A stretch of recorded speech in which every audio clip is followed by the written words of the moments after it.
Lovely start అంటారు. And నిజంగా నేను రాత్రి యాక్చువల్లీ 10 గంటలకు 10:30కు పడుకున్నా. గట్టిగా 12 గంటలకి కల వచ్చిందా? సడన్ గా మేలుకొచ్చింది. ఏందో అని చూస్తే కళ. సరే చూద్దామని రివైండ్ చేశా. అందులో షిరిడి సాయిబాబు గారు నాతో మాట్లాడుతున్నారు. ఏమైందిరా, ఎందుకు ఇంత టెన్షన్ తీసుకుంటున్నావు అని అడిగాడు నన్ను. లేదండి రేపు సర్లేరు మీకు ఎవరు షూట్ ఉంది, నేను ఎక్కడ షూట్ చేయాలో అని అన్నా. అరే అవును కదా, ఒక్క నిమిషం ఆగని సాయిబాబా ఏం చేసిండు, గూగుల్లో అందమైన లేడీస్ అని కొట్టాడు.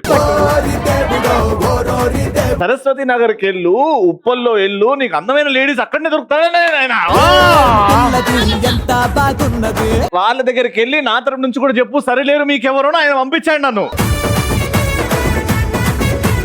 షోలన్నీ అయిపోయిన తర్వాత ఇంటికి వెళ్ళి అద్దంలో నేను చూసుకున్నప్పుడు ఛీ నీ అబ్బా రోజు అబద్ధాలు చెప్తాను అని అనిపించదా? ఇవాళ రాత్రి కృష్ణుడు వస్తుండు.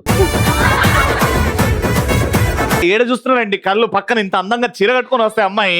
అసలు ఎంత అందంగా ఉన్నది చూడండి. ఇది చీర మీ ఇంట్లో పని మనిషిదే కదా,